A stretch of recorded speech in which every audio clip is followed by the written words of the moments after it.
नमस्कार. वाळवण रेसिपीजमध्ये आज आपण बटाट्याचे वेफर्स कसे करायचे ते बघतोय. तर त्यासाठी इथे मी 1.5 किलो बटाटे घेतलेले आहेत.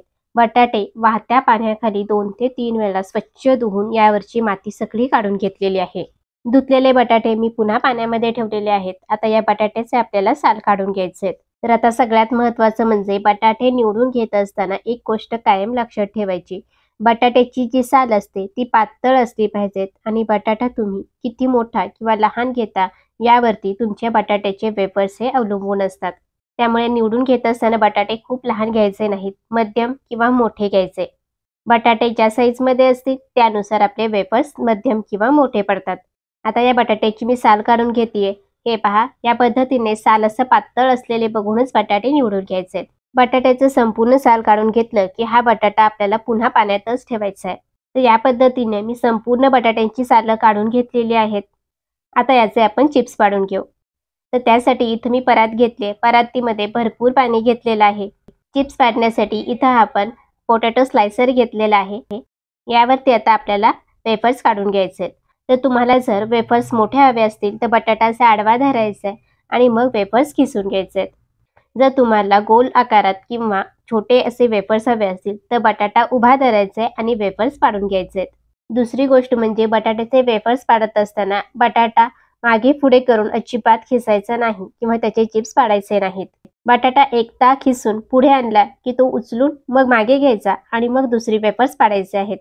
जर बटाटा तुम्ही मागे पुढे सतत करत राहिलात तर बटाट्याचे वेफर्स हे तुटले जातात, ते गोलाकार निघत नाहीत. तर इथे बघा, मी आडवा बटाटा धरून या पद्धतीनं असे वेफर्स पाडून घेतले. असे मोठे मोठे चिप्स याचे पडलेले आहेत. जर तुम्हाला गोल आणि थोडे छोटे वेफर्स हवे असतील तर बटाटाचा उभा धरा आणि चिप्स पाडून घ्या. बटाट्याचे वेफर्स काढत असताना हलका दाब देऊन काढायचे, म्हणजे खूप मोठे किंवा जाड असे वेफर्स पडत नाहीत. तर हे पहा, या पद्धतीने गोलाकार आणि छोट्या आकारामध्ये असे वेफर्स मी काढून घेतलेत. हवे असतील तर तुम्हाला असे मोठे काढून घ्या किंवा लहान काढून घेतले तरी चालतील. तर माझ्याकडे जो हा स्लायसर आहे तो ॲडजस्टेबल नाही, याच्यावरती बारीक असेच काप पडतात.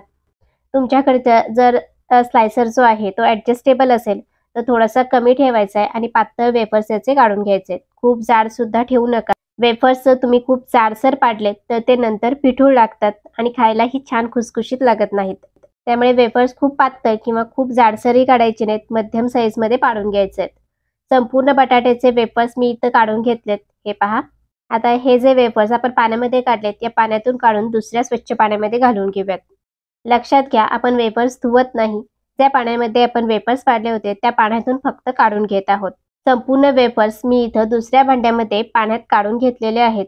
आता इथून पुढे आपल्याला 3 वेळा हे वेफर्स स्वच्छ असे धुवून घ्यायचे आहेत. कारण या बटाट्यांमध्ये भरपूर असं स्टार्च असतं. तर ते स्टार्च जे आहे ते संपूर्ण निघून जाण्यासाठी बटाटे 2 ते 3 वेळा पाण्याने स्वच्छ धुवून घेणं गरजेचं आहे. तर इथे बघा, ज्या परातीमध्ये आपण वेफर्स पाडून घेतले होते ते पाणी इतकं गढूळ आहे, याच्यामध्ये भरपूर असं स्टार्च होतं. तर इथून पुढे आपण 3 वेळा हे वेफर्स धुवून घेऊयात. तर इथं मी दुसऱ्या एका मोठ्या भांड्यामध्ये भरपूर असं पाणी घेतलेलं आहे. आता आपण हे दुसऱ्या वेळेला पाण्यामध्ये वेफर्स स्वच्छ धुवून घेऊयात. वेफर्स धुवत असताना खूप खदबळून किंवा रगडून धुवायचे नाहीत. अगदी हलक्या हाताने हे वेफर्स पाण्यामध्ये मिसळून घ्यायचे, स्वच्छ करायचे आणि दुसऱ्या स्वच्छ पाण्यामध्ये घालून घ्यायचे. यावेळेचा पाण्याचा तुम्ही रंग पाहू शकता, इतका गढूळ आहे. यात बरंचसं स्टार्च अजून निघून गेलेलं आहे. आता पुन्हा आपण तिसऱ्यांदा हे वेफर्स पाण्यामध्ये घालतोय. आता पुन्हा मी दुसरं स्वच्छ पाणी घेतलेलं आहे. यामध्ये वेफर्स धुवून घेऊयात. संपूर्ण वेफर्स मी पुन्हा तिसऱ्या बुट्टीमध्ये घेतलेले आहे, तुम्ही पाहू शकता. आता तिसऱ्या वेळेला पुन्हा आपण हे पाणी स्वच्छ धुवून घेऊ. यावेळेचं पाणी पहा, पूर्वीपेक्षा बरंचसं स्वच्छ आहे, पण तरीही यामध्ये अजूनही पांढरट असा भाग दिसतोय. त्यामुळे अजून यामध्ये स्टार्च होतं. आता तिसऱ्या बुट्टीतून सुद्धा हे वेफर्स आपल्याला धुवून परत काढून घ्यायचे आहेत. तर इथे मी परातीमध्ये पुन्हा स्वच्छ पाणी घेतलंय. यामध्ये हे वेफर्स आपण धुवून घेऊयात. तिसऱ्यांदा आपण पाणी स्वच्छ करून तर अशा पद्धतीने 3 बुट्ट्यात आपण हे वेफर्स धुवून घेतले. चौथ्या वेळेला आपण परातीमध्ये पुन्हा हे वेफर्स काढलेले आहेत आणि यावेळेचं पाणी तुम्ही बघू शकता, अगदी क्लीन आहे, स्वच्छ आहे. बटाटे यामध्ये थोडेसे हलवले तरीही पांढरट किंवा असं हलकंसं पिवळसर पाणी अजिबात दिसत नाही. अगदी ट्रान्सपरंट स्वच्छ असं हे पाणी आहे. याचा अर्थ बटाट्यातलं बरंचसं स्टार्च हे निघून गेलेले आहेत.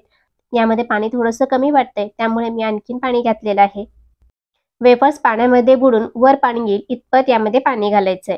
आता लक्षात घ्या, इथं आपण रूम टेम्परेचरचं साधं पाणी घेतलंय, तरीही ते खूप गार आहे किंवा हलकंसं याच्यामध्ये गारवा आहे. जर तुमच्याकडचं पाणी उन्हामुळे तापलेलं असेल, कोमट झालेलं असेल, तर मात्र इथं तुम्हाला फ्रीजचं पाणी वापरायचंय किंवा यामध्ये बर्फाचे काही खडे टाकलेत तरीही चालतील. पण पाणी आपल्याला गार असं वापरायचंय आणि 1 तास याला भिजत ठेवायचंय. तुमच्याकडे वेळ असेल तर तुम्ही रात्री ठेवून दुसऱ्या दिवशी सकाळी वेफर्स करायला घेतलं तरीही चालेल. 1 तास झालेला आहे आणि तुम्ही पाहू शकता बटाटे छान असे भिजले गेलेले आहेत. हाताने जर कट केले तर पटकन तुटतात, इतके हे कडक झालेले आहेत. जर तुम्ही उन्हाने तापलेल्या सोमळ पाण्यामध्ये किंवा कोमट अशा पाण्यामध्ये वेफर्स भिजत ठेवलेत, तर ते मऊ होऊन सैलसर पडल्यासारखे होतात आणि त्याचे वेफर्स चांगले होत नाहीत. त्यामुळे बटाटे भिजत ठेवण्यासाठी थोडं पाणी गार असं वापरायचंय. तर वेफर्स आपले चांगले भिजलेले आहेत. आता याला शिजवून घेऊ. त्यासाठी एका मोठ्या भांड्यामध्ये मी भरपूर असं पाणी गरम करत ठेवलं होतं. पाण्याला पाहू शकता तुम्ही छान अशी खळखळून उकळी आलेली आहे. आता यामध्ये आपल्याला घालायची थोडीशी तुरटी. तर इथे मी तुरटीचे 2 खडे घेतलेत. त्याला खलबत्त्यामध्ये ठेचून याची हलकीशी पावडर करून घेऊ. ती यामध्ये घालायचे. सोबतच आपल्याला घालायचे 1.5 टेबलस्पून मीठ किंवा चवीनुसार मीठ घातलं तरी चालेल. वाळवणीच्या पदार्थामध्ये मीठ थोडं कमीच वापरायचं, कारण हे पदार्थ आपण उन्हामध्ये वाळवत असतो. त्यामुळे ते नंतर खारट होण्याची शक्यता असते. आता भिजत ठेवलेले जे वेफर्स होते ते पाणी निथळून या उकळत्या पाण्यामध्ये घालायचे. गॅस आपला मोठाच आहे. लक्षात घ्या, वेफर्स पाण्यामध्ये घालत असताना पाण्याला चांगली खळखळून उकळी आलेली असावी. आता तुम्ही पाहू शकता संपूर्ण वेफर्स मी पाण्यात घालून घेतले आणि पाण्याची उकळी थांबलेली आहे. त्यामुळे गॅस मोठा करायचा आहे. त्यावर प्लेट झाकायचे आणि या पाण्याला पुन्हा एकदा चांगली उकळी काढायची. तर साधारण 3 ते 4 मिनिटं झालेत. तुम्ही पाहू शकता पाण्याला पुन्हा उकळी आलेली आहे चांगली. आता प्लेट न झाकता शिजवलं तरी चालेल. तर इथून पुढे आपल्याला बटाटे चांगले सॉफ्ट होईपर्यंत हे शिजवून घ्यायचे. तर साधारण एक 10 मिनिटं लागतात किंवा एक 12 मिनिटं लागू शकतात. त्यापेक्षा जास्त वेळ लागत नाही, कारण हे बटाटे 1.5 किलो आहेत. बटाट्याचं प्रमाण जास्त असेल तर वेळ कमी जास्त लागू शकतो. तर आता हे वेफर्स शिजलेत की नाही हे कसं समजायचं? तर अंदाजे एक 5 ते 6 मिनिटांनंतर त्यातला एक वेफर्स हाताने काढून बघायचा. थोडासा दाबून पाहायचा. करकरीतपणा यामध्ये जाणवत असेल किंवा तोडल्यानंतर असा क्रंच याच्यामध्ये असेल, पटकन तुटत असेल, तर समजायचं बटाटे आपले किंवा हे वेफर्स शिजलेले नाहीत. याला पुन्हा एक 3-4 मिनिटं शिजवून घेऊयात. गॅस मध्यम ठेवूनच उकळत्या पाण्यामध्ये पुन्हा एक 3-4 मिनिटं म्हणजे सुरुवातीपासून एक 10 ते 12 मिनिटं झालेली आहेत. मी वेफर्स शिजवून घेतले.